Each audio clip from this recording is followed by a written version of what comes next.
All right, on that note, let's get some quick reactions from my guest already in studio, Professor Peter Kagwanja, Policy Advisor and Strategies and International Relations Expert, Willis Etieno, Deputy Party Leader, Safina, and Charles Owino, Head of the National Communications Center. Gentlemen, thank you for making time.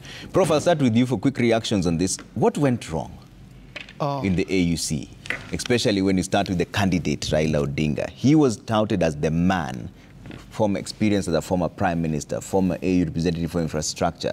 What is it that the heads of state did not like about Raila Odinga? Now, you're asking a question like what went wrong is what happened in Addis Ababa. What happened in Addis Ababa was the result of mistakes that were made maybe months before. When the seat of the chair of African Union Commission was ring-fenced for East Africa, the heads of state who did that in 2024 had in mind two leaders, and they thought the East Africans would come to their sober mind and decide on one of the two.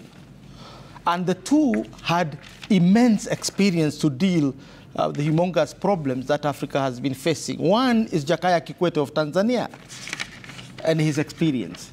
The other one was Uhuru Kenyatta, who was retiring. Both had distinguished themselves as serious mediators and managers of the economies. And in the 21st century, the whole agenda of Africa is economic transformation and political stability. Yeah. And the two had that.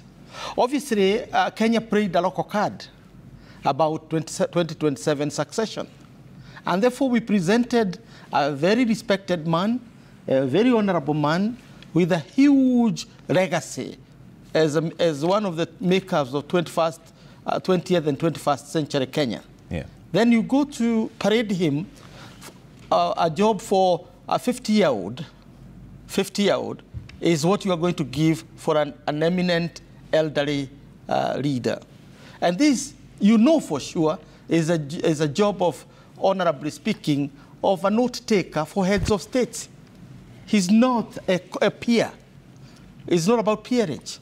And then when you look at the line of the predecessors of who Raila Odinga would have succeeded, it is Alpha Konare, 58, Jiang Ping, who was, I think, 61 or thereabout, his successor, Dlamini Zuma, who was, again, in the early 60s, and we had, Musa Faki, who is in his 50s.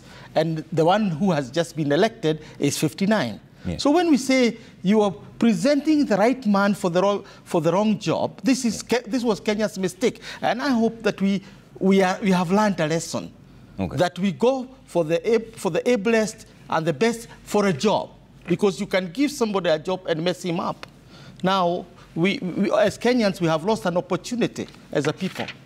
If you want to speak in monetary terms, yeah, we have already lost $186,000 per year, which is about 2.4 million per year, if we had given it to the right person. That's an income for the country, those who like thinking economics. Okay. So you think we presented the wrong candidate? Well, not the wrong candidate. Yeah. Raila was not the wrong candidate, yeah, but that was the wrong position for him. Okay, wrong position. Willis, what went wrong in Addis? In my view, let's be very brutal and honest to the people of Kenya. What went wrong? In terms of stature, in terms of standing, in terms of Pan-Africanism ideals, I think Raila was the best. But what went wrong? We lost this election the moment we lost SADC. And we lost SADC purely because Kenya state had taken a position in the DRC that was contrary to the SADC position. What position did Kenya take? Yeah. Kenya state hosted some of the rebels in the Republic of Congo, here in Nairobi, to launch a rebel movement to remove the democratically elected president in the Congo. And on the day when the vote was being taken, yeah, that rebel group had taken over Bukavu airport. What was top of the mind of the African presidents who are voting? That Kenya is seen as a complicit participant in the conflict in the DRC. Okay. And the moment the vote was being cast without SADC, and Kenya being seen as a hostile country, yeah, There was no way Raila Odinga, despite having the best credentials, could win it. And I say this, we must be very brutal and honest to the people of Kenya. We lost this election because of diplomatic gaffes by William Ruto. The person who must take ultimate political responsibility for the failure of the Kenyan state. I'm not even saying Raila Odinga. Raila did not lose. Kenya lost. It is William Ruto because of international posturing. Look at the summit that was held in Ukraine, in Italy, over the Ukraine issue. And William Ruto goes to Ukraine and takes a very strong stance against Russia. Unnecessarily. What has the fight between Ukraine and Russia got to do with Kenya? What is our national interest in that fight? William Ruto, the first thing he did, the first tweet he did as a president was a tweet to wade into the issue of Western Sahrawi and Morocco. And in both these occasions, we had African Union positions. Why not just align yourself with the AU position? The same person decides to take a position in regard to the Israeli-Palestinian conflict, trying to blame the Palestinians when the AU had taken a position on this particular issue. So we must say this. Yeah. What went wrong is William Ruto failed the people of Kenya in terms of his diplomatic maneuvers and his personal interests. Because I cannot see the national interest in Western Sahrawi for Kenya. I cannot see the national interest for the people of Kenya in the fight in DRC. I cannot see the national interest that he was pursuing when he went to Italy and spoke about the Ukraine-Russia issue. It can only mean that his personal interests have now superseded national interests. And the Kenyan people and any Kenyan candidate will face the wrath of the rest of the continent anytime they offer themselves for these positions. But let me say this.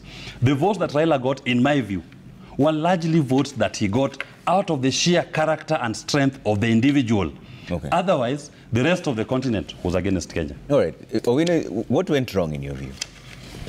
Before I start with what went wrong, I need to counter a little bit of what Mwalimu Professor has said on issues that this position was ring-fenced for Uhuru Kenyatta and Jakaya Kikwete, and that this position was too small for Raila. I think Raila had gone for even a smaller position before, as chair of infrastructure. It was much smaller than this current position. But to another extent, I agree, Raila is bigger than AU to a larger extent. That one I agree. But saying that this position was too small and yet the previous government had proposed him for a much smaller position, I don't agree. Equally, we may not need to holistically blame President William Ruto on this failure.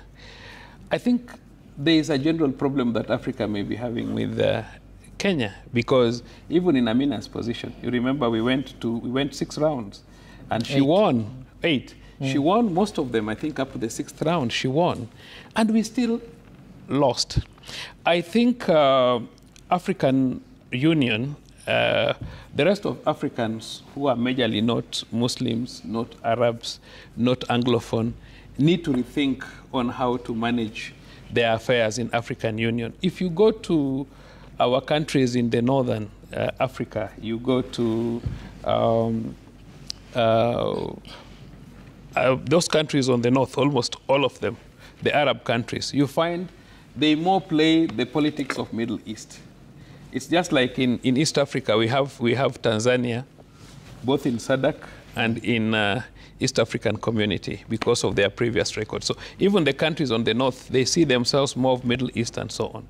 So if you look at the candidate from Djibouti, he had the sympathies of the Arabs, he had the sympathies of the Muslims, and he had the sympathies of the Anglophone. We cannot also equally just say that the problem in DRC did not affect us. It is true. It affected us to a large extent because you remember we just lost 14 South African soldiers in that conflict in Eastern Congo. And actually, up to yesterday, I think they were still carrying out the funerals. So basically, I don't think it's a Kenyan problem. It's generally a problem that surrounds our politics with majority of, because remember, almost seven Anglophone speaking countries did not even vote. I think we could even have lost it in the first round. Most of these countries that have been taken up by military did not vote. So I think what has majorly gone wrong is that there is a general thinking. Yeah. Because when the lady from South Africa, Mrs. Zuma, took over, she took over from a very weak chairman. And it played well for them at that particular time, because generally also SADC, they're about 16. Yes. Yeah. And usually they vote. Okay. And if you look at the way that the vote was taken, yeah, the gentleman from Madagascar got 10. Raila got 20, and the guy from Djibouti got 18. 18. Then the other guy came down to 7. Yeah. Then Raila went to 22, and this guy went to 20. Then when this guy came back to 5 first. Yeah. Then this gentleman went, Djibouti guy went to 23. Raila came back to 20. Yes. And this guy remained with 5. And then when we went to the next vote, now he shot to 26. We went to 22. And it almost became a stalemate. Yeah. So we were either going to postpone the election, carry it forward, or Raila to concede defeat. Okay. But you see, it's a very expensive, affair. So he withdrew. Okay. Yeah, but basically there are several interests. You know, locally, yeah, we also have local interests. I think President William Ruto knows Raila's strength in the local politics, and therefore he had to ensure that Raila was on his side, and he had to get something for him to do. Okay, we'll come to that in just a bit. Gentlemen,